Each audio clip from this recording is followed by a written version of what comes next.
BC&DP가 대승을 이끌어내며 재집권에 성공했습니다. 제42대 BC주 총선 현장 투표 개표가 마무리된 가운데 BC&DP는 BC주 의회 총 87석 중에서 최소 50석을 확보하고 5개의 지역구에서 리드하며 다수정부 구성을 확정지었습니다.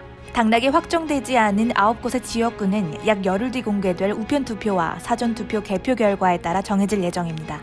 현재까지의 득표율은 BC&DP가 45.03%, 자유당이 35.41%, 그리고 녹색당이 15.3%였습니다. BC주의 BC&DP 다수정부가 들어선 것은 지난 96년 총선에서 75석 중 39석을 차지한 이후 24년 만에 처음입니다. NDP는 지난 2017년 총선에서 41석을 차지하는 데 그치며 자유당의 43석에는 밀렸지만 3석을 차지한 녹색당과의 연대를 통해 소수정부를 꾸린 바 있었는데 이번 총선에서는 다수정부 구성을 확정지으며 앞으로 정치적 안정을 얻게 됐습니다. BC주 총선은 계획대로라면 내년 10월에 진행되어야 했습니다.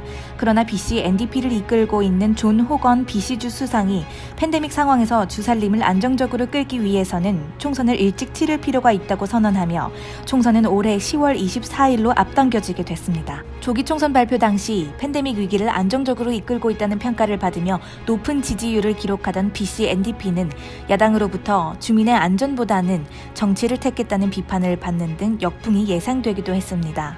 그러나 한 달간의 유세 기간 내내 NDP는 지지율 조사에서 자유당의 10% 이상 차이 나는 지지율을 기록하며 이번 총선 승리가 유력해 보였습니다. BC&DP는 메트로 밴쿠버에서 압승을 거둔 가운데 대부분의 유명 후보들이 모두 승리하며 이번 총선에 대승을 자축했습니다. 호건 대표는 랭포드 후안대 푸카 지역구에서 여유 있게 5선에 성공했고 보건부 장관을 맡으며 코로나19 브리핑으로 더욱 유명해진 에드리안 딕스 후보 역시 밴쿠버 킹스웨이 지역구에서 67%의 지지율로 5선을 확정지었습니다. 아울러 이번 총선에서 가장 중요하다고 여겨졌던 서리의 총 9개 지역구에서 NDP는 7곳의 지역구에서 승리하는 기염을 토했습니다. NDP는 지난 2017년 총선에서 승리했던 41개의 지역구에서 모두 의석을 지켰습니다. 반면에 BC 자유당은 침울한 분위기입니다. 29곳의 지역구에서 승리를 확정짓거나 리드하는 데 그치며 지난 2017년 총선에 비해 14석을 더 잃을 것으로 예상되고 있습니다.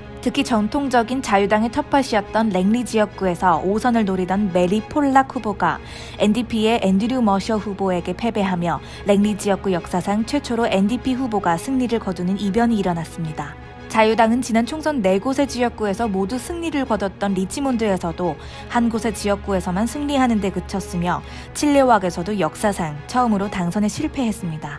11개 지역구가 있는 밴쿠버에서도 밴쿠버 퀼체나 지역구에서 앤드류 윌키슨 자유당 대표와 밴쿠버 랑가라 지역구의 마이클 리 후보만 승리를 거뒀습니다. 총 87개 지역구 중 9개의 지역구의 결과는 아직 확정되지 않았는데 특히 아보츠포드에서 미션, 칠리왁에서 켄트, 리치몬드 사우스 센터, 버논에서 모나시 지역구에서는 표차가 200표 내외여서 우편투표 개표 이후 당락이 결정될 것으로 보입니다.